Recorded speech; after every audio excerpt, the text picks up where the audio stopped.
Well, it's kind of a deli, food shop, and a cafe, really. It's only open during the daytime. Until now, we've always run restaurants.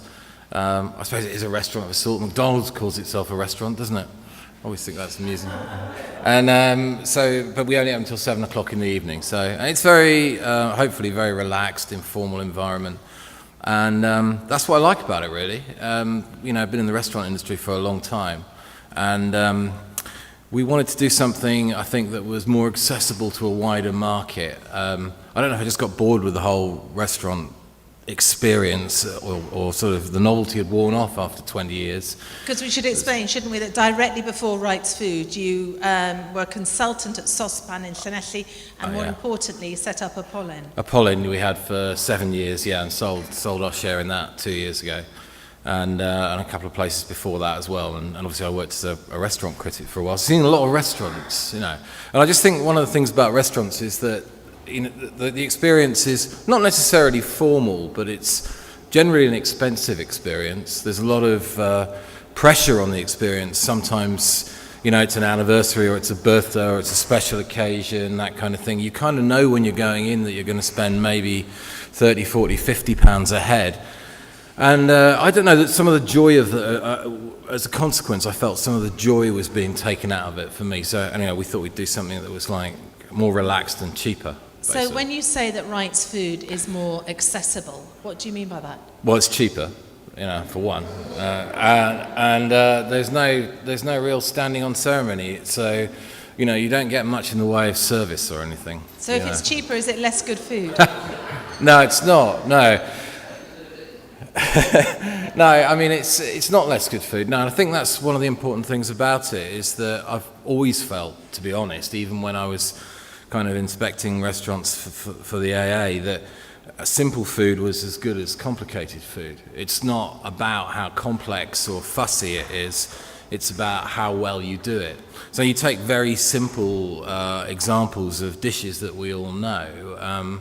There's steak and chips and there's steak and chips, isn't there? And those things can be completely different. So, I guess. So what's on your menu? I mean, what would be on your menu for tomorrow? Sandwiches and things. Anything really. From our menu runs all day, and there are some breakfast items on there. We make cold sandwiches, hot sandwiches. We do things like we have our house corned beef, so that's a warm sandwich, like a salt beef sandwich that we serve with rye. We do our own rare bits. We do soups and simple stews and that kind of thing. So is Wright's Food, is it a food destination or is that a cafe? Well, no, it's a destination. I mean, destination, you have to drive there. So, it's a destination. I mean, there's no passing trade. I mean, so that I was thinking about this morning, and the McDonald's on the edge of Carmarthen is a destination. You have to drive there too. So, I mean, I don't make any great claims for it, but people do come from quite a wide area. And I guess that's because, hopefully, it's because what we do is good and better than they can get elsewhere. So with your various hats on, and on top of that, you and I have recently done a radio series, haven't we, where we've tried to get fairly disadvantaged kids excited by food. Yeah. With your various hats on, and looking at where we've been through today, from the minister saying that you can have excellence without exclusivity, with us talking about culture and how you actually don't have to have food culture that's been there for centuries, it can be built, like we heard in Italy, like the results of Miller Research Survey. Yeah. Where do you think we are as a nation in terms of not just valuing our food, but having it in a way that can attract people in? Well, I think that, we're doing quite a good job of, at that top end that the research showed. We've got a handful of really good producers. That's growing. And we've got some great outlets as well, restaurants and other, hospitality providers. So that side of it is, we're a long way from where we were 10, 15, 20 years ago. So that's great. In terms of the overall food culture, I mean, that's moving in the wrong direction. So to me, that's the biggest worry. Why is it? What do you mean by the wrong direction? Well, I don't what's feel the evidence that. of that? Yeah, I don't. I mean, I think again, it's a little bit. That's what's shown by the survey is that there's only a certain amount of interest in the local area. The value that we put upon food, the ability to cook, the interest in food, valuing it as a part of our everyday lives, sitting around a table together, all those things, and then all the implications that come from that in terms of health and diet-related disease. Statistics speak for themselves in that respect. And to me, I think, things like Abergavenny are absolutely wonderful and do a lot of good work as well, in visibility terms. And it's great we bring tourists in and all those things, good for the economy. But with the real work needs to be done at the base level because we have to change the way that the majority of us eat going forward. We can't go on eating in the way that we are. And if we want to see something that's more sustainable and healthier, then we have to work on that. It was interesting to hear the minister this morning because it did seem to be kind of suggesting that was the way that he was thinking. But be interesting to know. That's why I asked about education because in education, for instance, there doesn't seem to be any hint that we're going to do anything bold in Wales at the moment. In fact, it fills me with great dismay to say that they're probably doing things bolder in England. So, yeah. Does anyone want to come in on this? Anyone want to bring up any points or ask Simon any questions directly? Yes, Simon Billsborough.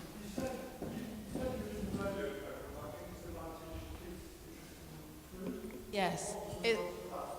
What were the results of the series we did? It's actually going to be on Radio Wales again very soon, and a television programme you're involved with. So why don't you just do a big puff? Well, it was called The Kids Who Fell in Love with Food, and it was on a 6-part series earlier this year, and I think it's being repeated in a couple of weeks' time. Very soon, I think the end of the month. Yeah. The end of the month, yeah. And we basically just took 3 teenagers from a comprehensive in the Gwendryth Valley near Llanelli, and really looked at the way that they were eating, and then over a 6-week period we got them cooking.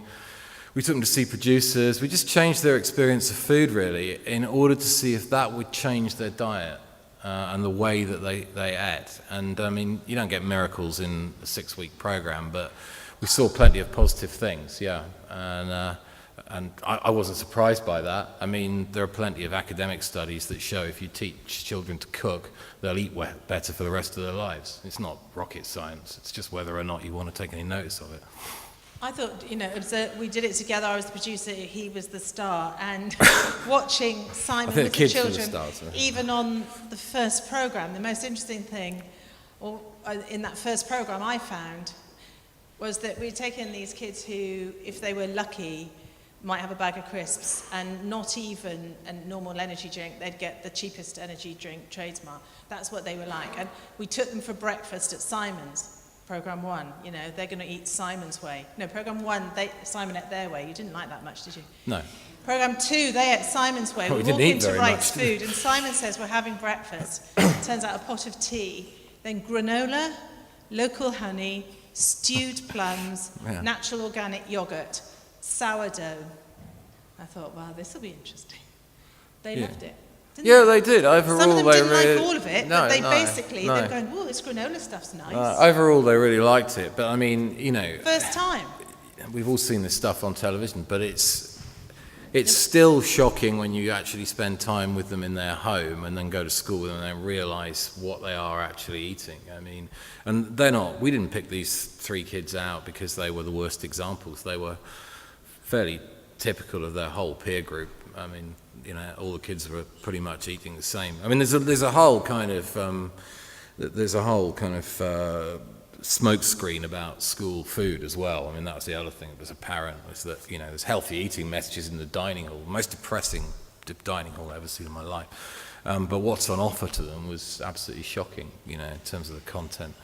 And it's not so much about the ingredients, it's just about the whole disregard for food, really. No respect for it. No idea that, sitting down and eating food should be a pleasure, not just refueling during the lunch break and getting out and playing football as soon as they possibly could, which is what was happening, really. So when you heard the minister today saying that it's about the reality, food is a reality of people living in Wales, it's not just about Abergavenny Food Festival and some nice restaurants your place, that it's about the reality. Did you see that as somebody who wasn't grabbing an excellence agenda, or did you welcome that? Oh, I welcomed it. I thought that, he had something. I was pleased that he talked about, trying to make a change in the base food culture. I think that's absolutely what he should be talking about. I mean, the problems that we're facing in terms of health couldn't be more acute. And we can either do nothing about it or we can address it. And to me, it's all wrapped up with the same thing. So we have that opportunity. I don't see any alternative but to start that in school. And it kind of, I feel that in Wales we have an opportunity. We control the curriculum. And our aim should be that every child leaves education in Wales with basic cooking skills and a knowledge of where their food comes from, and particularly a knowledge of Welsh food culture and Welsh food production.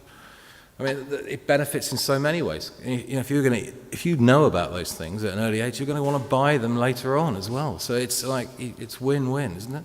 And when you heard Christine telling us about that part of Italy and how the culture had been developed, really led by a strong character, strong family, if you like. Yeah. Do you think there's something for us to learn from that? Well, I think it shows that you can change things, definitely. And, I mean, the possibility is there. It's just about doing something about it.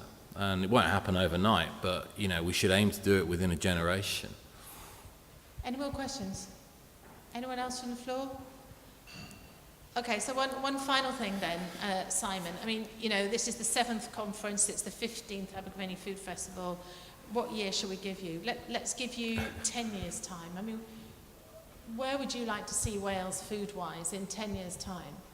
Well, I'd like to see us having taken some bold steps forward in terms of what I'm talking about, which is changing the food culture. And that I can't think of anything more important than we're in a position where we're leading the way. Because I think there's an acknowledgement. I mean, if you look at the English proposals, there is a kind of vague proposal to put serious cooking back on the curriculum in England.